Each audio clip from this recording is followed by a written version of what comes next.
तो hello guys, आपका हमारे चैनल आर के स्टडी सिचुएशन में स्वागत है। दोस्तों कैसे हो आप लोग? आई होप आप लोग बहुत ही बढ़िया होंगे। दोस्तों आज हमें वीडियो लाने में थोड़ा लेट हो गया है, इसके लिए मैं माफी चाहता हूँ। और आप लोग को ये दीपावली की हार्दिक शुभकामनाएं हो। आप लोग पढ़ने में अपना मन लगाए, मैं भगवान से यही दुआ करूंगा। दोस्तों अभी तक का समय न गवाते हुए हम अपने इस वीडियो को स्टार्ट करते हैं। आज है हमारा जो नवोदय का चैप्टर 3 का पार्ट 2। आज हम लोग चौथी रीडिंग पढ़ने वाले थे। हमने पार्ट 1 में 1, 2, 3 यहाँ तक हेडिंग क्लियर कर ली थी। लेकिन आज हमारा क्या था कि हम चौथी हेडिंग पढ़ने वाले थे। चौथी हेडिंग क्या थी? भिन्न की तुलना। तो आज हम सीखेंगे भिन्न की तुलना। सबसे पहले देख लो बुक, जिसके पास बुक है वो बुक खोल लेना अपना, और बुक का अभ्यास अभी खत्म हो जाएगा। यहाँ से नवोदय विद्यालय कक्षा 9 की बुक है और चैप्टर नंबर अध्याय 3 भिन्न एवं दशमलव संख्याएं। इसका चौथा हेडिंग है भिन्नों की तुलना। हम लोग चौथे हेडिंग से स्टार्ट कर रहे हैं डायरेक्ट। पार्ट का अगर नाम डाल लो, ठीक है, पार्ट का नाम डाल तैयार हो जाना। लेसन 3 है, लेसन 3। और इसकी चौथी हेडिंग है क्या? भिन्नों की तुलना। हम सीखेंगे क्या? भिन्नों की तुलना कैसे करते हैं। सबसे पहले जैसे इसमें कई भिन्न आएंगे, तो सबसे पहले जानेंगे तुलना का मतलब क्या होता है। तुलना का मतलब यह होता है कि क्या कोई चीज हमारे पास है, दो वस्तुएं हैं, दो भिन्न है, तो यह बड़ा है कि यह बड़ा है, कि यह छोटा है कि यह छोटा है, या आपस में दोनों बराबर है। जब हम छोटे बड़े या बराबर को मापते हैं तो इसी प्रक्रिया को हम क्या कहते हैं? तुलना कहते हैं। हम किसी चीज से तुलना करा रहे हैं। तुम इस वस्तु से छोटे हो, तुम वस्तु से बड़े हो, तुम वस्तु के बराबर हो। तुलना का मतलब यही होता है। अब यहाँ पर हम भिन्न लेंगे और भिन्नों की तुलना करना सीखेंगे। सबसे पहले हम यह सीखेंगे कि दो भिन्न के बीच में कैसे तुलना करते हैं।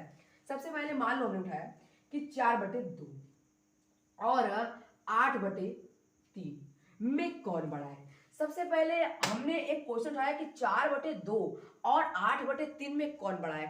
काफी सारे इसमें जो लेवलिटी बच्चे रहेंगे कक्षा 8, 9, 10, वो लोग इसमें फेल हो जाएंगे। क्या करेंगे पता है? एलसीएम निकालना शुरू करेंगे। इसका पहले एलसीएम निकालेंगे, उसके बाद तामझाम करने के साथ आपका आंसर देंगे। लेकिन आपको नहीं करना है, क्योंकि आपको नवोदय विद्यालय में सिर्फ एक क्वेश्चन को करने के लिए 1 मिनट ही पर्याप्त होता है। देखो कैसे करना है। सबसे पहले अगर हम जो दो भिन्नों की तुलना करें, इसमें सिर्फ दो भिन्न होने चाहिए, अधिक नहीं होने चाहिए। जब अधिक होंगे तो उसका भी मैं इस वीडियो में खुलासा करने वाला हूं कि उसको कैसे हल कर सकते हैं। सबसे पहले हमारे पास एक भिन्न है 4/2, दूसरा भिन्न है 8/3।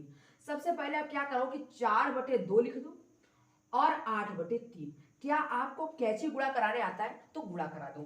इसका इसमें गुणा, इसका इसमें गुणा, मतलब एक भिन्न के अंश से दूसरे भिन्न के हर में, और एक भिन्न के हर से दूसरे भिन्न के अंश में। हमें ऐसे कैसे गुणा कराना है, ठीक है। गुणा करा लो। 4 की कितना होगा? 12। इसके सिर पे आप 12 लिख दो।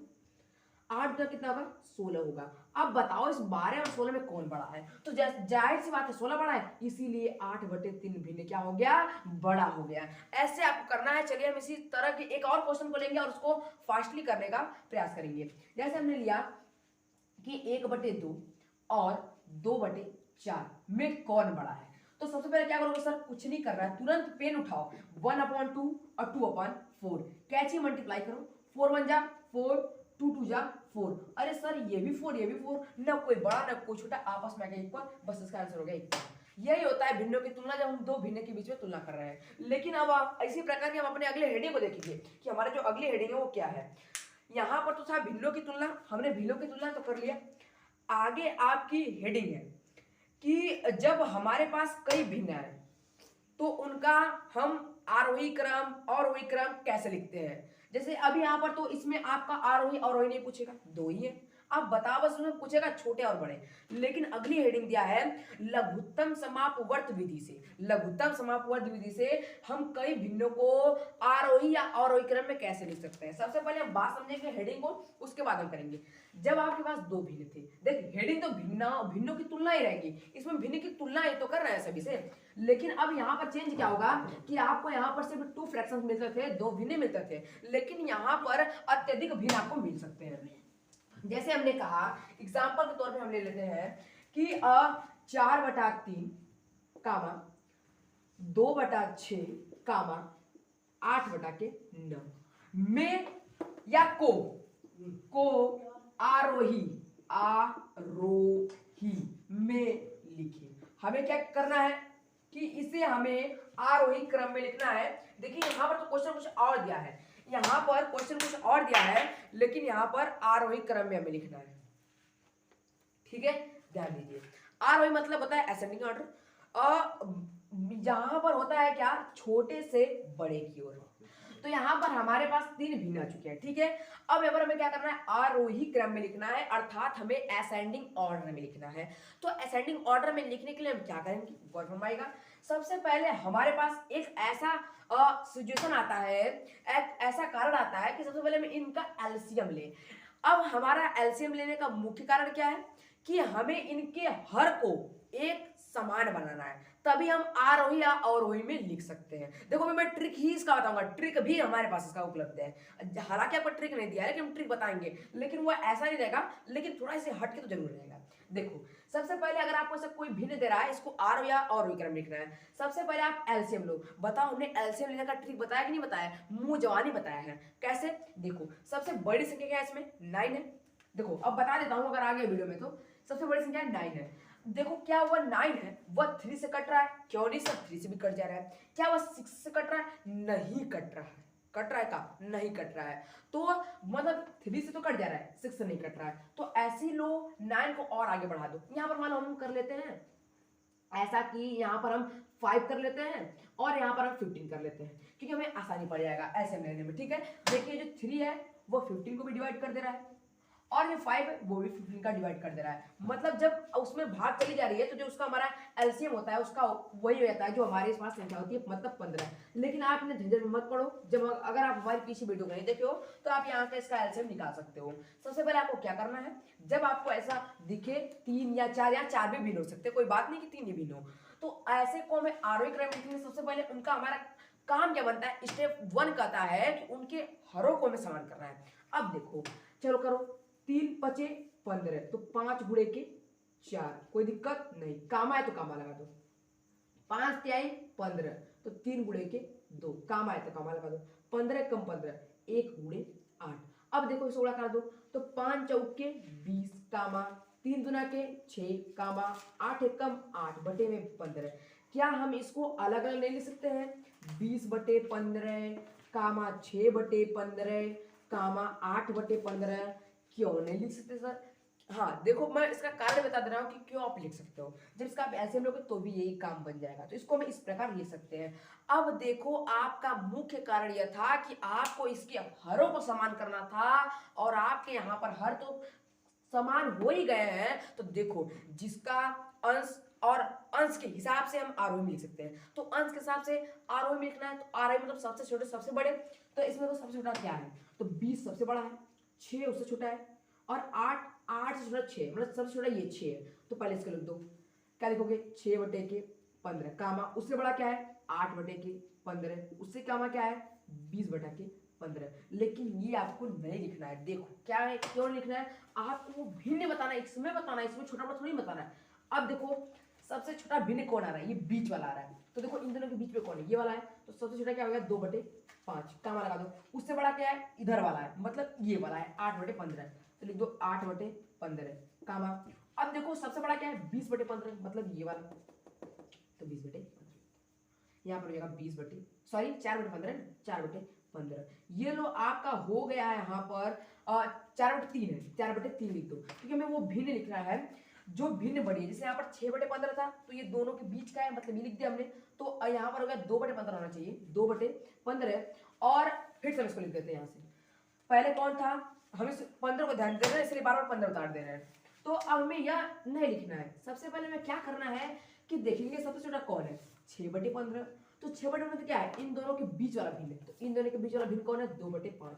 तो सबसे छोटा क्या कौन हो जाएगा, 2/5, कामा उससे बड़ा कौन है, 8/15। तो उससे इधर वाला कौन है, 8/15, वो रिलेटिव में ही 8/15 ही है, कामा सबसे बड़ा कौन है, 20/15, मतलब 4/3। यही तो आपका हो गया क्या, आरोही। अब बताओ जब आपको आरोही बता दिया गया तो क्या आप उसको अवरोही में नहीं ले सकते हो, क्यों नहीं सर? आपको मुख्य कारण क्या है, जब आपका हर समान हो जाएगा तो आप किसी भी टॉपिक को अपने से क्लियर कर सकते हो वो भिन्न की तुलना में। ठीक है, चलिए अब हम इसके एक और लाजवाब ट्रिक की तरफ बढ़ते हैं। ठीक है, आपको मैं ट्रिक बता देता हूं, जैसे इसमें वो दिया भी है अंश और हर के अंतर द्वारा। जब अंश और हर का अंतर कुछ हो तो उसके द्वारा हम कैसे ज्ञात कर सकते हैं। आप कहोगे सर ये हेडिंग दिया है कि अंश और हर के अंतर द्वारा, इसका मतलब नहीं समझ में आ रहा है। देखो अभी मैं समझाता हूँ कि इसका मतलब क्या है, और ये एक तरह से ट्रिक है। और आपके पता है जितने भी आप कंपटीशन के एग्जाम दोगे ना सब में ये पूछा जाता है, नहीं तो यकीन हो रहा है तो आप किसी भी पीडीएफ डाउनलोड करके देख लेना। देखो सबसे पहले आएगा, जैसे मान लो हमने लिखा 4/5, लिख दिया 60/8, लिख दिया 12/13। अब हमने पूछा बता बच्चे इसमें तू आरोही क्रम में लिख सकता है क्या? को आरोही में लिखो, आरोही, आपको इसको आरोही में लिखना है। क्या बालक आप लिख सकते हो? अरे सर आप तो अभी तो बताए हैं इन तीनों का हमें एलसीएम लेना है, और जब हमें जब हर समान मिल जाए तो हम इसको उड़ा सकते हैं। लेकिन ऐसी गलती मत करने जाना। देखो तुम्हें कुछ यहाँ पर क्या ग्लू मिल रहा है, जरूर देखो क्या मिल रहा है। अब थोड़ा ध्यान दो, क्या इस अंश और हर के बीच का अंतर कितना है? एक है क्या? जी सर। इसके भी बीच का एक है का? ठीक है सर। इसके के बीच का भी एक है का? अरे जब देखो सभी भिन्न के अंश और हर का अंतर समान होता है तो जिसका अंश सबसे बड़ा वह भिन्न सबसे बड़ी हो जाती है। जैसे ध्यान दो, अब आपको यहाँ पर ग्लू मिल गया कि सबका जो फ्रैक्शन का अंश और हर का डिफरेंस है वो इक्वल है, समान है। तो देखो जो सबसे बड़ा रहेगा वो सबसे बड़ा हो जाएगा, जो सबसे छोटा रहेगा वो सबसे छोटा हो जाएगा। अब हमें अंश में खेलना है कि हमें जो ये डिफरेंस मिला वो समान मिल गया, तो हमें क्या करना है, आर हुई तो सबसे छोटा कौन है, सबसे छोटा कौन है। तो यहाँ पर हमें 4 से छोटा दिख रहा है तो 4/5 कामा उससे बड़ा 7/8 उससे कामा 12/13। अरे सर ये तो पहले ही से आरोही में था, हम क्यों पकड़ा रहे थे। तो इसका मतलब आप समझे, जब आप आरोही में लिख सकते हो तो क्या आप अवरोही में नहीं लिख सकते हो? तो बताओ यहाँ से आपका टॉपिक क्लियर हुआ कि नहीं क्लियर हुआ। अब यहाँ पर आपके पास कुछ नहीं बचा है, आपकी हेडिंग यहाँ पर समाप्त होते हुई। हाँ एक हेडिंग और बची है ना भाई साहब, दशमलव में बदल के आपको यहाँ पर इसको दशमलव में बदलना है। जैसे मानो हम उसी को ले लेते हैं 5/4 को पहले दशमलव में बदलो। अब एक और हेडिंग बचा है, देखो 3 नियम आपको बताया है, जो नियम से आपको सुना है तो नियम से आप समझो। ठीक है, अब मान लीजिए हम इसको दशमलव में बदल देते हैं, तो 5 से इसमें 4 भाग देंगे तो दशमलव कितना आएगा, 0.8 आएगा कामा, इसमें बांट देंगे तो लगभग 0.70 हो जाएगा। तो हम अगर इसको 8 या 64 हो जाए, 8 बार में जाएगा 64, 4 बच गया तो 5 बार में जाएगा कामा। अब हम 30 से जाएंगे तो कुछ बार में जाएगा मान लो, लेकिन ये बात है ज़्यादा ही जाएगा, हम ले जाएंगे तो 120 हो जाएगा। तो ले जाए इसको हम 13 अठे बारी ले जाएंगे। ठीक है, 8 बारी ले गए और 13 अठे कितना हो जाएगा आपका, और लेकिन इसके आगे भी जा सकता है और इसके आगे जाएगा, कोई दिक्कत नहीं है। लेकिन एक बात है ना, यहाँ पर बड़ी संख्या आएगी, अब मैं करना ना चाहता हूँ तो अब क्या होगा। देखो आपको दशमलव का संख्या देखनी है कि ये 8 बड़ा है सबसे कि 85 बड़ा है कि यहाँ पर कुछ और आएगा, ये मतलब यहाँ पर बड़ा ही आएगा, ये बताया रखना। ठीक है, तो अब जान जाएगा सबसे छोटा ये है, उससे बड़ा ये है, उससे बड़ा ये, तो आप इस तरह में लिख सकते हो। तो आपको यहाँ पर 3 नियम मिल चुके हैं, जिस नियम से आप करना चाहें इस नियम से आप कर सकते हैं। दोस्तों इस प्रकार की आज हमारे इस हमारे लेसन 3 नवोदय विद्यालय का पार्ट 2 खत्म होता हुआ। अगर आपको इस वीडियो से थोड़ा भी नॉलेज मिला हो तो इस चैनल को सब्सक्राइब करके बेल आइकन को टिप कर ऑल पर सेट करना ना भूलिए। मिलते हैं इसी प्रकार के खुशहाली के नेक्स्ट वीडियो के साथ, तब तक अपने त्योहारों को जश्न से मनाइएगा।